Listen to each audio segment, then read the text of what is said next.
Hey there, adventurers! I'm Lauren, and today we're embarking on an exciting journey to Mexico City's National Museum of Anthropology, to the Hall of the Aztecs. We're about to dive deep into the mysteries of a famous artwork, the Sun Stone, sometimes called the Calendar Stone. It's not just a beautiful example of sculpture, though. It tells us a lot about Aztec mythology and how they understood the world. This stone might look a tad puzzling at first. There is a lot going on, but if we take a deep breath and give it a good look, something starts to pop out, doesn't it? It's kind of like a sun with lots of rays, but hold on to your hats because this sunstone is way more than just a sun-shaped thingamajig. Believe it or not, this stone didn't hang high on the wall like it does today. It was probably flat on the ground, and it was never finished. You can still spot some parts where the Aztecs hadn't quite finished their carving.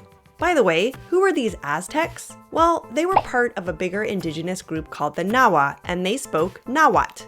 They lived in central Mexico and built their capital city in the middle of a lake. It was called Tenochtitlan, which is modern-day Mexico City. Back to our stone though, this massive stone weighs as much as 10 elephants and is as thick as 3 12-inch pizzas stacked on top of one another.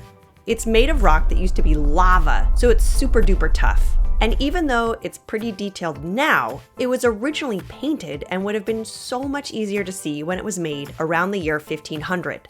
Right smack in the middle, there's a face that might make you smile or give you a little shiver. This face has eyes that seem to go deep, a wide grin, and some fancy ear jewelry. He also has clawed hands. Oh, and that tongue? It's not really a tongue. It's a special sacrificial knife. Now this guy's all dressed up. Those fancy ear decorations were worn by important people in Aztec culture. So who's he supposed to be? Most folks say he's Tonatiuh, the Aztec sun god. He was also associated with war. In fact, the Aztecs believed he had to wage war against darkness every night. He had to bring light and life each morning. But that constant battling was exhausting and made him really hungry, so he needed blood to drink. That's likely why he has a sacrificial knife for a tongue. Pretty interesting, right? Now here's the fun part. This stone isn't your ordinary calendar. It tells an epic cosmic story about how the Aztecs saw the universe's birth and rebirth. They believed there were 5 different times, or suns, and our time now is the 5th one. But guess what they called this 5th sun? 4 movement. And they made the sign for it bigger than the earlier 4 times. See those 4 shapes around Tonatiuh?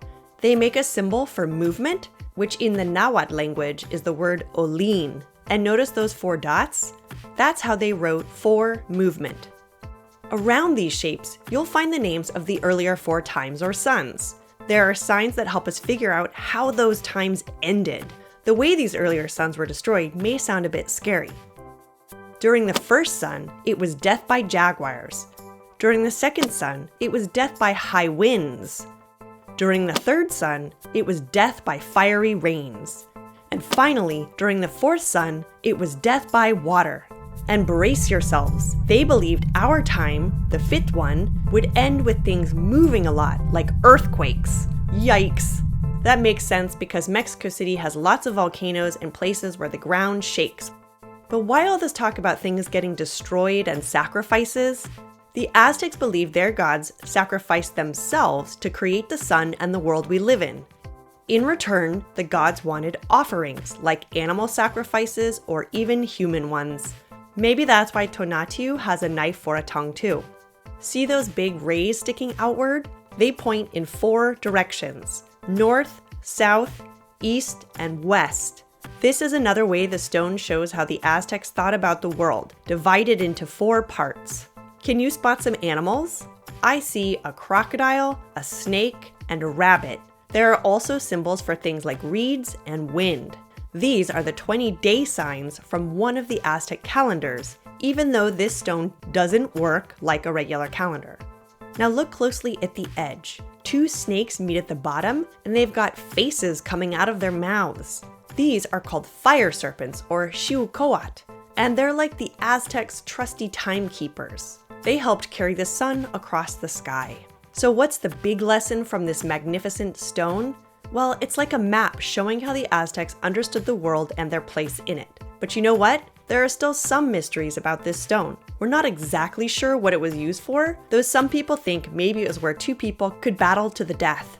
The sunstone isn't just a pretty stone. It's like a window into the past, brimming with history, stories, and more. So the next time you step into a museum or come across an ancient treasure, remember there's a whole world of stories and secrets just waiting to be discovered.